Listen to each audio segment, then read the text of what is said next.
시편 121편을 보면 맨 위에 작은 글씨로 성전에 올라가는 노래라고 기록되어 있습니다. 이것을 표제라고 하는데요. 시편 120편부터 134편까지 15개의 시편이 성전에 올라가는 노래라는 표제가 있습니다.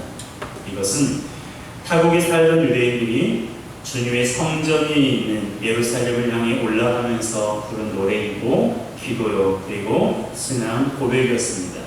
그래서 성전에 올라가는 노래라고 말하기도 하고 순례의 노래라고 부르기도 합니다.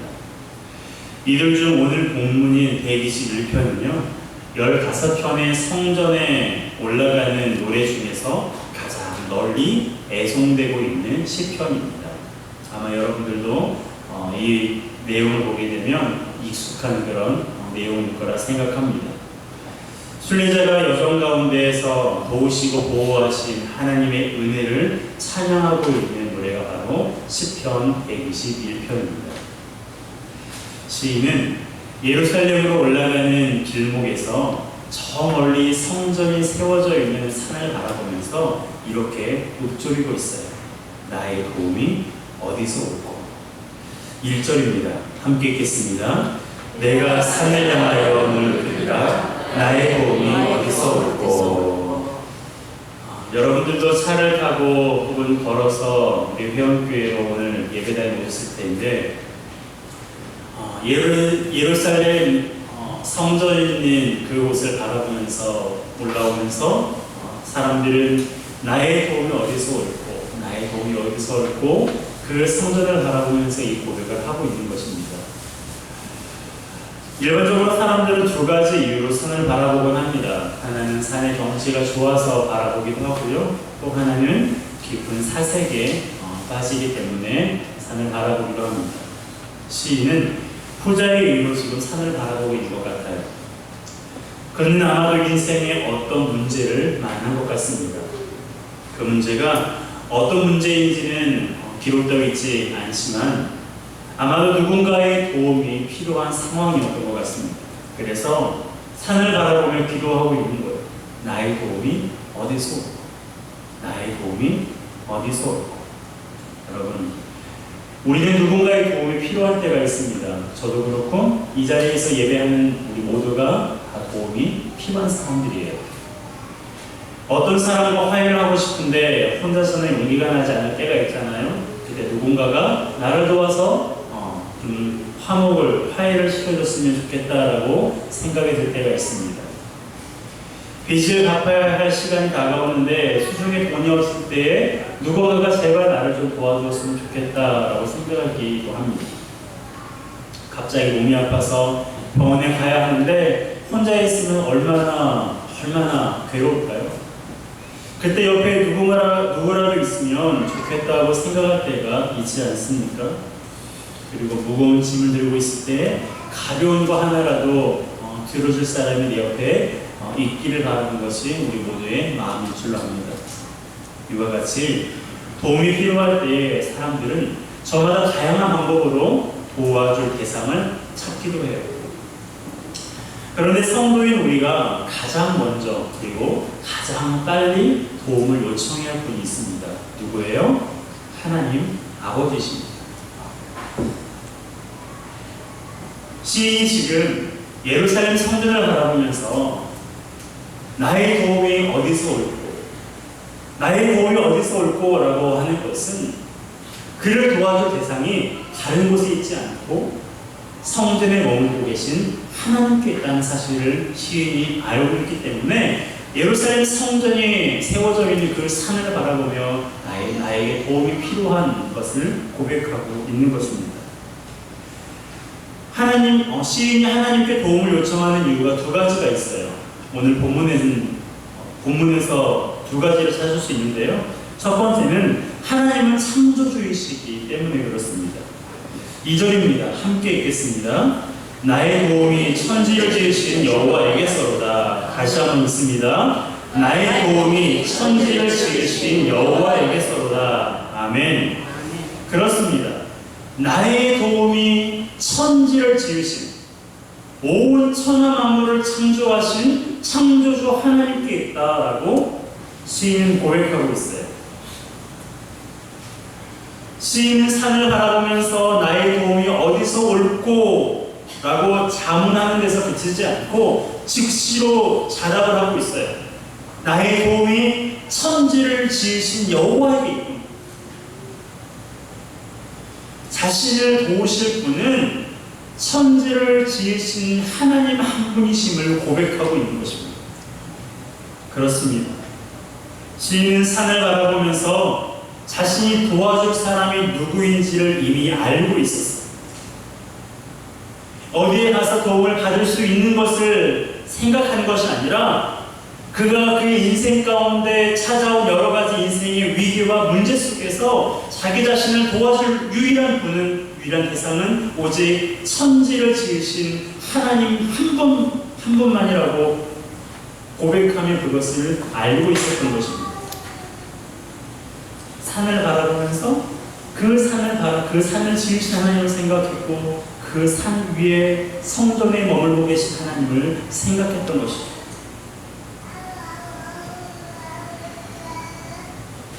그 산을 바라보면서 창조주 하나님이 자신을 도와줄 것이라는 확신에 차 있었습니다.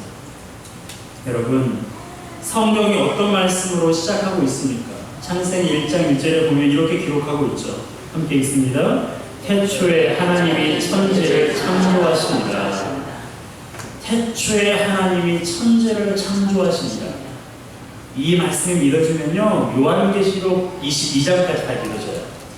이것이 믿어지지 않기 때문에 다른 성경이 믿어지지 않는 거예요. 여러분, 하나님이 천지를 창조하심을 믿으십니까? 하나님은 창조주 하나님이심을 믿으세요? 창조라는 것은요, 무에서 유를 만들어내는 거예요. 하나님을 창조주세요. 시인은 그 창조주 하나님을 바라보고 그 창조주 하나님의 도움을 지금 구하고 있는 거예요. 여러분, 땅이 혼돈하고 공허하며 있는 것이라고는 흑암뿐이었던 그 때에 하나님께서는 빛을 창조하셔서 세상을 밝히셨어요. 아무것도 없는 그 세상 속, 그 우주 가운데 하나님께서는 너무너무 아름다운 것들을 많이 지어놓으셨습니다. 그 중에서도 가장 아름다운 성준이를 지어놓으셨어요. 그 중에서도 가장 아름다운 여러분 한 분 한 분을 하나님께서 창조해 놓으신 것입니다. 무에서 유를 창조하시고 불가능을 가능으로 바꾸시고 못하는 것이 하나도 없으신 그 전능하신 분이 누구세요? 우리 하나님 아빠예요. 우리 아빠예요. 우리 아버지이십니다. 그분이 세상을 만드셨고 그분이 우리를 지으신 거예요.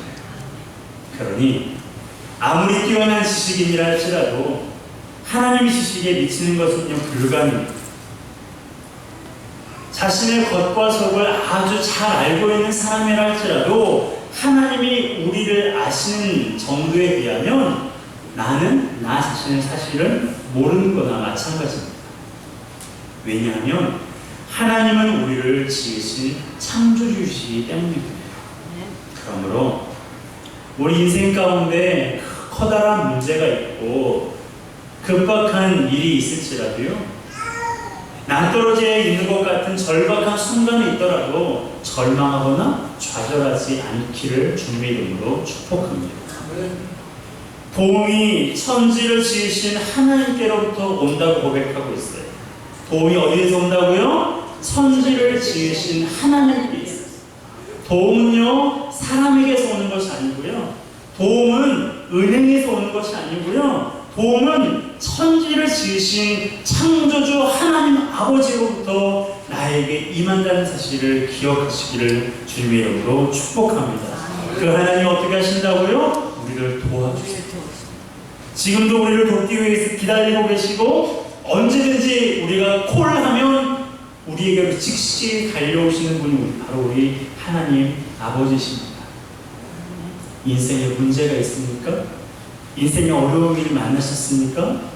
다른 데서 도움을 얻으려 하지 마시고 오직 하나님 한 분에게 창조주 하나님께 도움을 요청하는 저와 여러분 되시길 주님의 이름으로 축복합니다. 두 번째로 시인이 하나님께 도움을 요청한 이유는요, 하나님을 지키시는 분이기 때문입니다.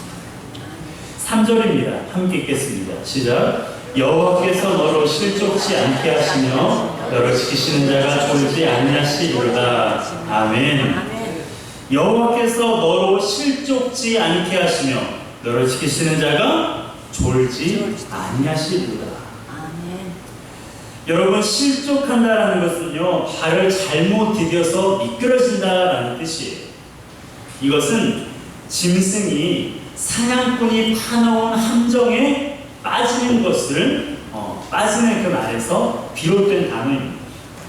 즉, 죄를 짓는 것 혹은 죄를 짓게 하는 모든 유혹을 가리키는 말이 바로 실족이에요. 바울은 믿음대로 살지 않으면 실족한다라고 말했습니다. 그리고 베드로는 하나님의 말씀에 순종하지 않을 때 실족하게 된다라고 말하고 있어요. 따라서 실족하지 않으면 우리 마음에 무엇을 두어야 돼요? 하나님의 말씀을 두어야 돼요. 사단이 파놓은 그 순한 함정에 우리가 빠지지 않기 위해서 우리가 매일매일 가까이 두어야 할 것은 바로 하나님의 말씀이라는 거예요. 하나님의 말씀을 마음에 두고 영적으로 우리가 깨어있을 때 우리는 실족하지 않게 된다는 거예요.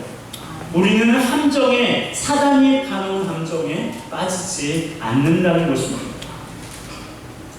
우리는 본질상 악하기 때문에 하나님의 도움 없이는 그분의 말씀을 마음에 둘 수도 없고 영적으로 깨달을 수도 없는 존재예요. 따라서 사단이 쳐놓은 함정에 빠지지 않기 위해서는요, 실족하지 않게 하시는 하나님의 도움을 구할 수밖에 없습니다. 여러분, 사단은 우리를 실족시키려고 얼마나 간교한 함정들을 많이 파놓았는지 몰라요. 때로는 간교한 여우처럼, 때로는 우는 사자처럼 다가와서 우리를 함정에 빠지게 하고 있습니다.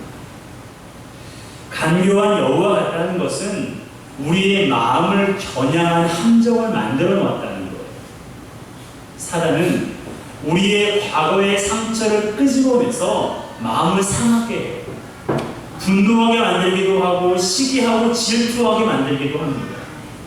때로는 열등감을, 때로는 우월감을 갖게 만들기도 하고 정죄하고 판단하게 만들기도 해요. 간교한 여우처럼 말이죠. 그리고 우는 사자와 같다는 것은 우리의 몸을 겨냥한 함정을 만들어 놓았다는 겁니다. 사단은 믿음을 지키려는 우리에게 누군가를 통해서 부당한 대우를 받게 하거나 부당한 일에 빠지게 만들기도 해요. 위협을 가하기도 합니다. 비방하기도 하고 폭력을 사용하기도 해요. 어떤 곳에서는 목숨을 빼앗기도 합니다.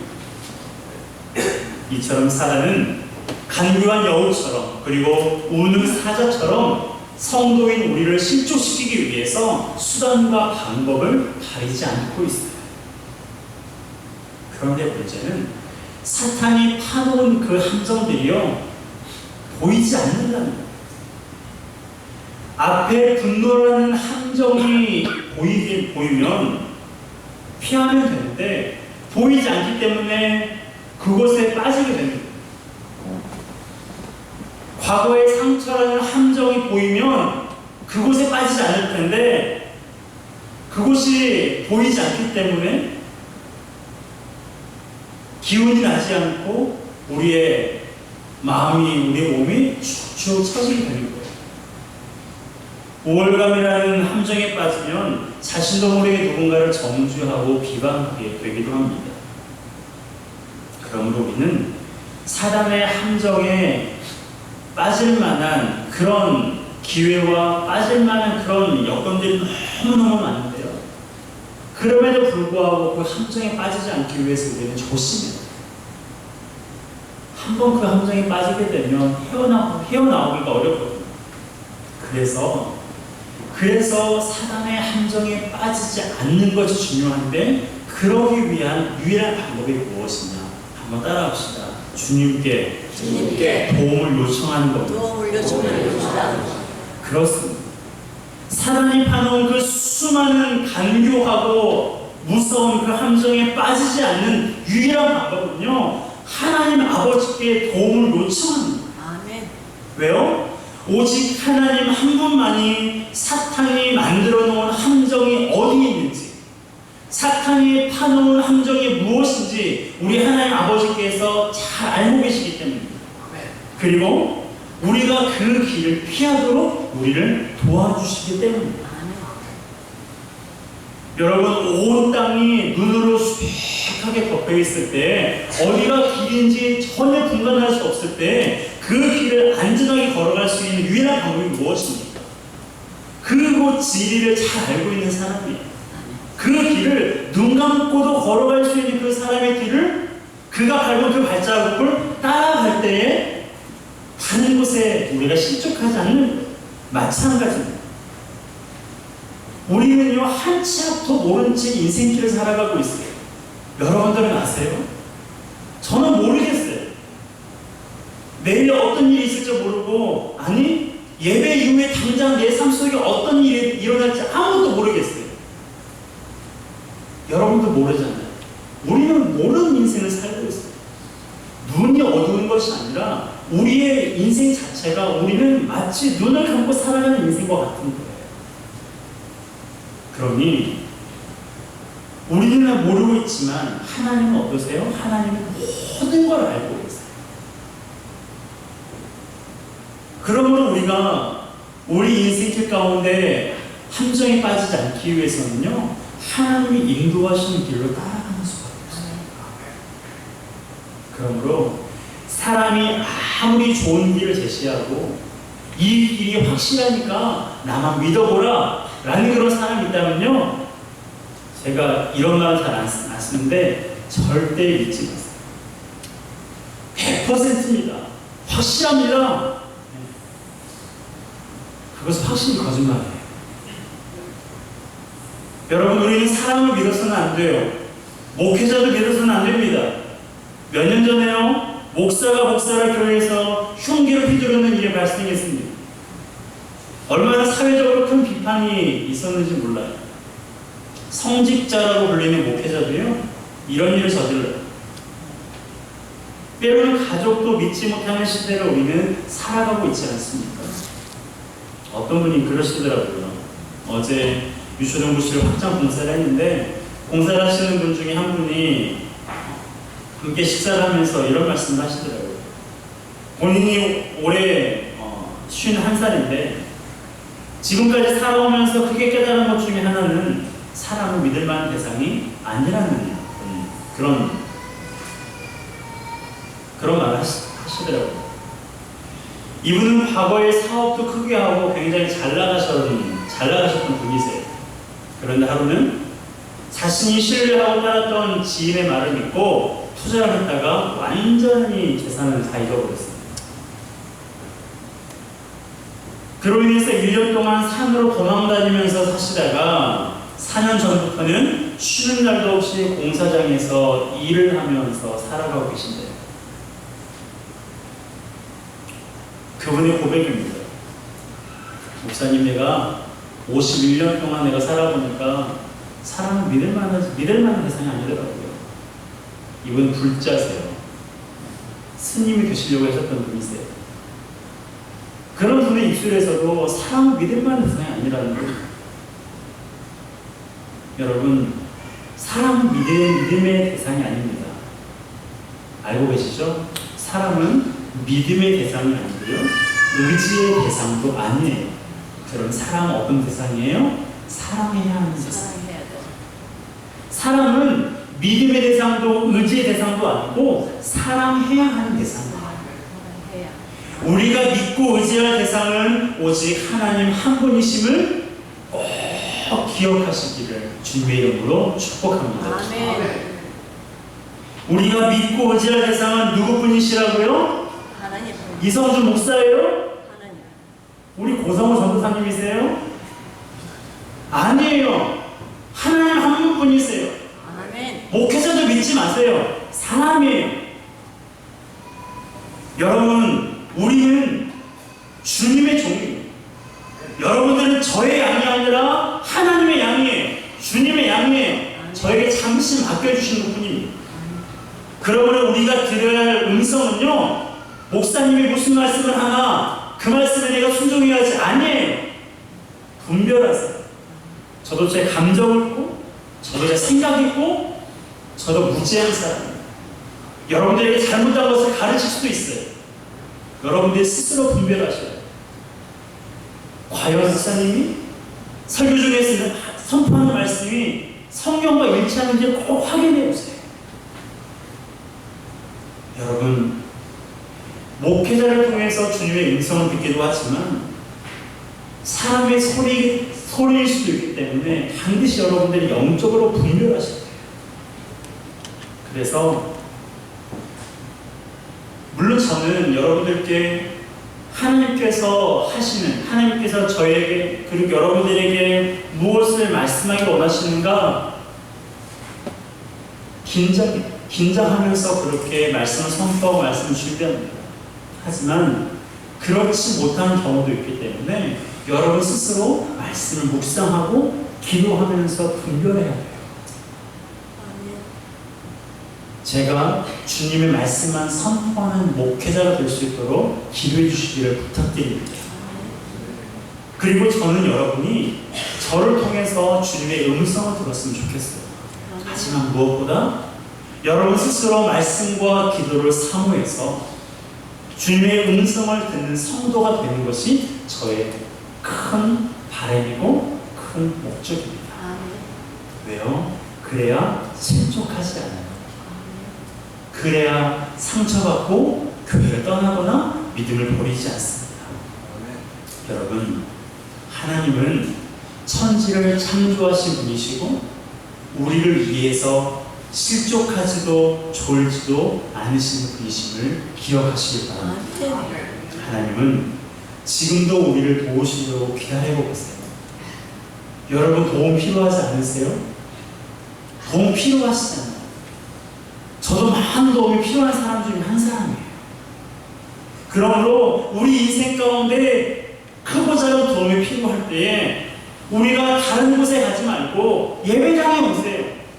우리가 다른 것을 의지하지 말고 하나님의 말씀을 의지하고 하나님의 말씀을 붙잡으시길 바랍니다. 아멘. 그분만이 우리를 도우실 수 있는 유일한 분이십니다. 아멘. 그분도 우리를 도우실 수 있는 분이 아니라 그분만이 우리를 도우실 수 있는 아멘. 분이심을 기억하시기를 주님의 이름으로 아멘. 부탁드립니다. 무슨 일을 만나든지 사람에게 날 좀 살려달라고, 날 좀 도와달라고 손 내밀지 마시고요. 하나님 아버지의 손을 꽉 붙잡아서 그 손을 꼭 붙잡고 나아가는 저와 여러분 되시길 주님의 이름으로 축복합니다. 아멘. 사람의 손은 약해서, 그리고 사람의 손은 간사해서 나에게 손해가 오면 그 손을 언제든지 놓을 수 있는 존재예요. 그러나 우리 주님은 자기에게 손해가 있다는 것을 아심에도 불구하고 내가 십자가에 못 박혀 죽어야 된다는 그 사실을 아심에도 불구하고 끝까지 우리의 손을 잡고 계시는 분이 우리 주님이세요. 누구의 손을 잡으시겠습니까? 우리를 사랑하고 우리를 너무나 잘 아시고 영원히 우리와 찬양대가 찬양했던 것처럼 우리와 동행하시는 그 하나님의 손길만을 붙잡고 그 주님과 동행하는 저와 여러분 되시길 주님의 이름으로 축복합니다. 아멘. 여러분, 주님의 애를 태우지 마세요. 주님이 너무너무 애타게 기다리고 계세요. 내가 도와줄 수 있는데, 내가 그 일을 내가 더 잘할 수 있는데, 주님이 너무너무 애타게 우리가 그분께 손 내밀기를 지금도 기다리고 계십니다. 여러분, 주님의 애를 태우는 그런 사람이 아니라 주님의 마음을 시원케 하고 주님께서 우리를 도우실 때 기쁜 기뻐하시는데 그 기쁨을 드리는 우리 모두가 되었으면 좋겠습니다.